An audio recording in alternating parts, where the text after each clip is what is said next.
Hi ನಮಸ್ಕಾರ, ನಾನು Deepak. ಕ್ರಿಕ್ circle ಕನ್ನಡಗೆ ಸ್ವಾಗತ ಸುಸ್ವಾಗತ. ಹೌದು, ನಾನು IPL ಯಾವುದೇ ತಂಡದ ಅಭಿಮಾನಿ ಅಲ್ಲ, ನಾನು ಕ್ರಿಕೆಟ್ ಅಭಿಮಾನಿ ಅಂತ ಹೇಳ್ತಾ ನನ್ನ ಮಾತನ್ನ ಮುಂದುವರಿಸ್ತಿದ್ದೀನಿ. ಹೌದು, ಇವತ್ತಿನ ಪಂದ್ಯ RCB ವರ್ಸಸ್ ಕೋಲ್ಕತಾ. ಹೌದು, ಇವತ್ತು 36ನೇ ಪಂದ್ಯ ಕೋಲ್ಕತಾದಲ್ಲಿ ನಡೀತಾ ಇತ್ತು. ಹೌದು, ಇವತ್ತಿನ ಪಂದ್ಯ ಮಾತ್ರ ಕ್ರೇಜಿ ಆಗಿತ್ತು ಗುರು. ವಾಹ್, ಏನ್ ಮ್ಯಾಚು, ಏನು ಕ್ಲೈಮ್ಯಾಕ್ಸು. ಕೇವಲ ಒಂದೇ ಒಂದು ರನ್ನಿಂದ ಸೋತಿದೆ RCB. ಸತತ ಆರು ಸೋಲು ಕಂಡು RCB ಟೋಟಲ್ 8 ಪಂದ್ಯದಲ್ಲಿ 7 ಪಂದ್ಯ ಸೋತಿದೆ. KKR 2ನೇ ಹಂತಕ್ಕೆ ಹೋಗಿದೆ. ಈ ಸೀಸನ್ ಅಲ್ಲಿ ಈ IPL ಇದರಲ್ಲಿ 2-2 KKR ಗೆದ್ದಿದೆ RCB ವಿರುದ್ಧ. ಹೌದು, ಇವತ್ತಿನ ಪಂದ್ಯದ ಸಂಪೂರ್ಣ ವಿವರ ನಾನು ಶಾರ್ಟ್ ಆಗಿ ಕೊಡ್ತಾ ಹೋಗ್ತೀನಿ.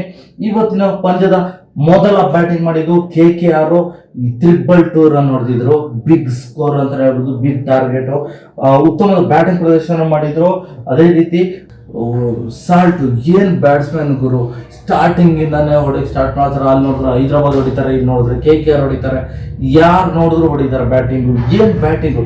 ಹೌದು, ಸಾಲ್ಟ್ KKR ಪರ ನಾನು ಹೇಳೋದಾದ್ರೆ ಸಾಲ್ಟ್ 48 ರನ್ ಕಲೆ ಹಾಕಿದ್ರು. ಜಸ್ಟ್ 14 ಬಾಲ್, ಜಸ್ಟ್ 14 ಎಸೆತಕ್ಕೆ 7 4 ಇತ್ತು.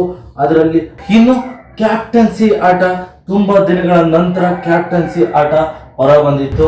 ಯಾರು ಶ್ರೇಯಸ್ ಅಯ್ಯರ್ದು 56 ರನ್ ಕಲೆ ಹಾಕೊಟ್ರು. 36 ಎಸೆತ, ಕೇವಲ 36 ಎಸೆತಕ್ಕೆ 50 ರನ್ ಕಲೆ ಹಾಕೊಟ್ರು. ಅವ್ರ ಕೋಟಾದಲ್ಲಿ 7 4 ಇತ್ತು, 1 6 ಇತ್ತು.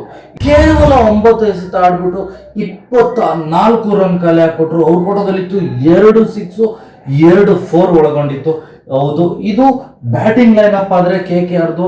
ಇನ್ನು ಬೌಲಿಂಗ್ ಲೈನ್ ಅಪ್ ಅಲ್ಲಿ ಕೂಡ ಚಮಕ್ ತೋರಿಸಿದ್ದಾರೆ. ಹೌದು, ಬೌಲಿಂಗ್ ಲೈನ್ ಅಪ್ ಅಲ್ಲಿ ಕೂಡ ನಾನು ಬೌಲಿಂಗ್ ಬಗ್ಗೆ ಹೇಳ್ತಾ ಹೋಗ್ತೀನಿ.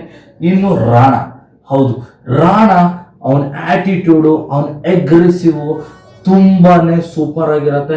ಯಾಕಂದ್ರೆ ವೇರಿಯೇಷನ್ ತುಂಬಾನೇ ಡಿಫ್ರೆಂಟ್ ಆಗಿರುತ್ತೆ. ಹೌದು, ಅವನ ಬೌಲಿಂಗ್ ಕೂಡ 4 ಓವರಲ್ಲಿ 33 ರನ್ ಕೊಟ್ಬಿಟ್ಟು 2 ವಿಕೆಟ್ ಕಿತ್ಕೊಂಡಿದ್ದಾರೆ. ಇನ್ನು ಮ್ಯಾಚ್ ಟರ್ನರ್ ಅಂತಾನೆ ಹೇಳ್ಬೋದು.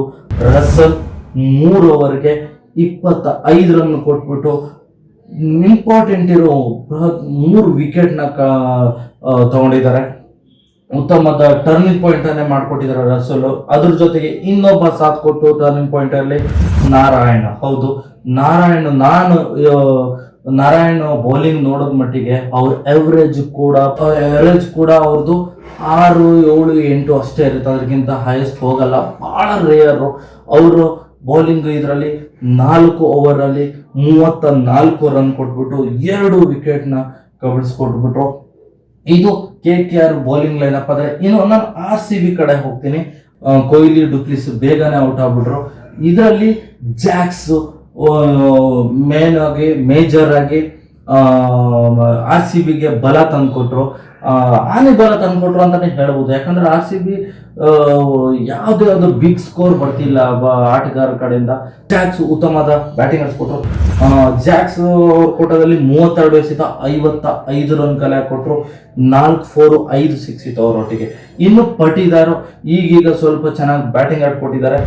23 ಎಸೆತ 52 ರನ್. ಅವ್ರ ಕೋಟದಲ್ಲಿ 3 4 5 6 ಇತ್ತು ಅವ್ರದಲ್ಲಿ. ಹೌದು, ಉತ್ತಮವಾದ ಬ್ಯಾಟಿಂಗ್ ಆಡ್ಕೊಟ್ರು. ಇನ್ನಷ್ಟು ಮಾಹಿತಿನ ನಾನು ಸಂಪೂರ್ಣ ಕೊಡ್ತಾ ಹೋಗ್ತೀನಿ. ನಮ್ಮ ಕ್ರಿಕ್ ಸರ್ಕಲ್ ಕನ್ನಡನ ಸಬ್ಸ್ಕ್ರೈಬ್ ಮಾಡಿದವರೆಲ್ಲ ಮತ್ತೆ ಸಬ್ಸ್ಕ್ರೈಬ್ ಮಾಡಿ. ಫೇಸ್ಬುಕ್ ಇನ್ಸ್ಟಾಗ್ರಾಮದಲ್ಲಿ ನಾನು ಇದ್ದೀನಿ, ಅದನ್ನು ಕೂಡ ಫಾಲೋ ಮಾಡಿ. ಮತ್ತೆ ಮುಂದಿನ ಪಂದ್ಯದ ವಿವರಕ್ಕಾಗಿ ಸಿಗೋಣ, ಬನ್ನಿ. Thank you.